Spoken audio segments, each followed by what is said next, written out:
Hey, I'd like to welcome you to another episode of Mission Matters. My name is Adam Torres, and if you'd like to apply to be a guest in the show, just head on over to missionmatters.com and click on Be Our Guest to apply. All right, so today I have Jonathan Roizin on the line, and he's co-founder and CEO of Flow Security. Jonathan, welcome to the show. Thank you. Glad to be here. All right, Jonathan. So a lot of business owners, executives, and entrepreneurs that listen to this show, and one of the things that is a hot topic is protecting your data, specifically security, cybersecurity. So excited to get into what you're doing over at Flow Security, and really just to provide some tips and some frameworks for people to be thinking about when it comes to protecting their data. However, before we get into that, we'll start this episode the way that we start them all, with our Mission Matters Minute. So, Jonathan, we at Mission Matters, we amplify stories for entrepreneurs, executives, and experts. That's our mission. Jonathan, what mission matters to you? So in Flow Security, we empower data security teams to better protect sensitive data of their customers. With today's modern environments that are more difficult than ever to protect data, and it's almost a weekly basis that you hear about data breaches, and also around privacy regulation violations, we are here to solve exactly that. Our main mission is to, first of all, help companies to protect data of their own customers, make sure that it is in the right place and that it is safe and secure. And also, actually, for every person that hears us now that has his or her information stored in many different companies, just to make sure that he can sleep better at night. Fantastic. Love bringing mission-based entrepreneurs on the line to share, why they do what they do, how they're doing it, and really what we can all learn from that so we grow together. So great to have you on the show. And I guess just to get us kicked off here, how did all this start for you? How did you get interested in really security and protecting data? Where did all that begin for you? Well, actually, it goes way back. I've been doing cybersecurity in the last 16 or 17 years. Actually, I started in the dark side. I started as an offensive cybersecurity practitioner, of course, an ethical one. I've done that for many years, and after that, I crossed the fence, and I led investigations of data breaches after companies were hacked or believed to be hacked with major data breaches. I led investigations to understand what happened, and then also help them get them out of the mud. This is where I've seen the big challenge of data security in modern environments. Now, have you always been like an entrepreneur or the entrepreneur type, or did that happen later in life? Like, how did that take place? If you ask me, it's something that you were born with. I think that I always have been somewhat of entrepreneur. It's always something tickled. I've had more than one company. I also was one of the first employees in several different startups, so entrepreneurship was always around me. And yes, I'm very proud for what we achieved with Flow in this company. That's awesome. So let's go a little bit further into Flow and really what you're doing and the type of companies that you work with. So maybe let's start there. So it's Flow. Tell us a little bit more about the company, and is this an enterprise-only type solution? Is it for small businesses? Give us kind of some of the lay of the land. Sure. So let's start with the problem itself. I think data security is not a new challenge. Always protecting data was a big concern for every company. However, in the last few years, there's been a big change in the infrastructure, in environment, and that is, as for your question, especially true for bigger enterprises. And what is happening there is that data is much more fragmented than ever. There's data sprawl everywhere, and engineers can do basically whatever they want. They can move data around. They can also progress very quickly with their software development, which is something that is good, of course, because then you can make great things. However, in the security aspect, that is a bigger risk than ever. So I would say that, as stated in the mission, our goal is to tackle exactly that, to prevent the next data breach and also help companies with their compliance needs. And the way that we do that is by providing a data platform for protecting that data.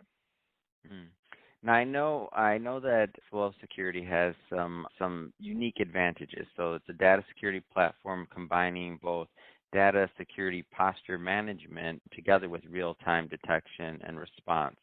Can you maybe tell us a little bit more about what that means and why it's so important and why it gives it an advantage when it comes to protecting data? Absolutely. And it's continuation from the same problem itself. Because when things used to be simple, data was only in one place or only a few places, Mm. it was enough to just scan the data at rest, just scan your databases, scan wherever your sensitive information is, and that's about it. However, as data is now everywhere, it's not only a matter of scanning the data at rest or doing the data security posture management, but you want to actually identify where data is being shared to. Data is not only a matter of when it's stored, but actually it's much more dangerous when it moves, when it's on the move.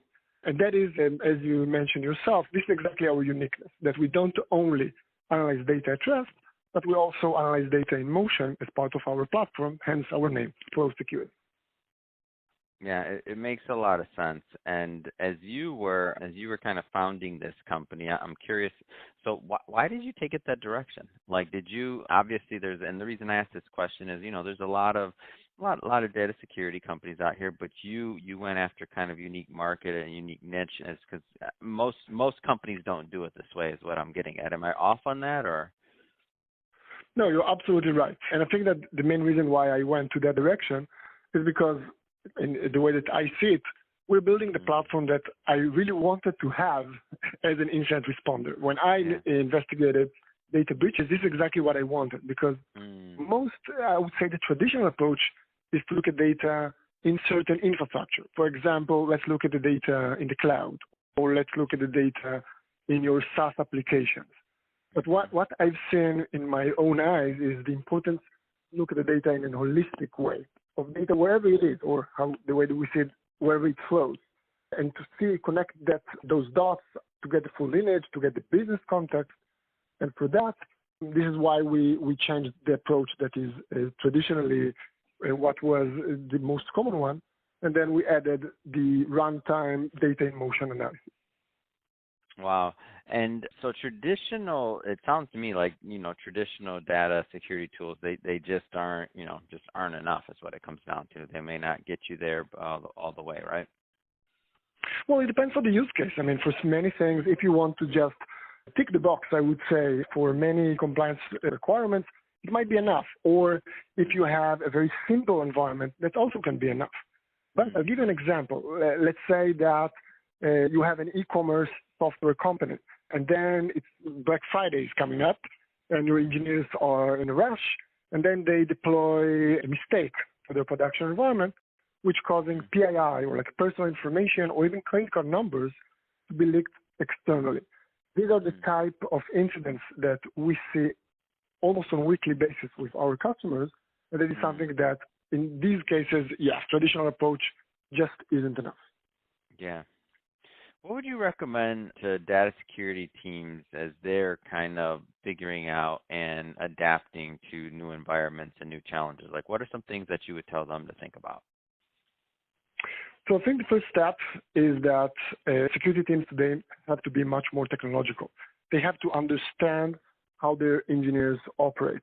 Also, there's something that has changed the last few years, and that is that deployment used to be something that happened, once a month or so, and the security audits were part of that development cycle. This is not the case today. Today, engineers doing continuous deployment. They just deploy every new feature to production, and it's extremely difficult for security teams to catch up and to have control over that. So I would say that my main recommendation would be not working against the developers, not looking at how they can slow them down for doing the security processes, but finding the way to enable them to continue with the same pace, yet having the ability to verify that they comply with the security requirements. That's great advice. Well, I'll tell you, Jonathan, it has been great having you on the show today and learning more about what you do, your background, how you got started in the business as well. That being said, if somebody's listening to this or watching this and they want to learn more and they want to follow up, so final question is a two-part question, actually. First off, what types of businesses are typically a good fit to work with you and your team? Like whether it's a size of company or revenue or industry, like what's typically a good fit to get the most value out of working with your team? Number one. And number two, how do people follow up and connect? Sure. So the industries that we're very focused on are digital healthcare, financial services, e-commerce and retail, and every technology company that store or processes sensitive information. It can be financial information or personal information. I would say that anyone that hears us now and has the concern of where is my data? How can I know that it is safe and secure? Definitely, I'll be glad to contact and see if we can collaborate. And the best way to hear about us or to read more is to enter to our website. It's flowsecurity.com, or follow us on LinkedIn, Flow Security, and hear about our platform, but also staying up to date with a lot of information that we provide online. Fantastic. And we'll put all that information in the show notes so that our audience can just kind of click on the links and head right on over to your website and check out your LinkedIn page. And speaking of the audience, if this is your first time with Mission Matters or engaging in an episode or listening to us, we're all about bringing on business owners, entrepreneurs, and executives and having them share their background, their mission, really how they got started. And really, we want to all learn together and grow together. So that's the whole point of the Mission Matters brand and platform. And if that's the type of content that sounds interesting or fun or exciting to you, we welcome you to hit that subscribe button, because we have many more mission-based individuals coming up on the line, and we don't want you to miss a thing. And really, Jonathan, thanks again for coming on the show. It's been a pleasure, and thank you for sharing your story. No, thank you. The pleasure was all mine. Thank you, Adam.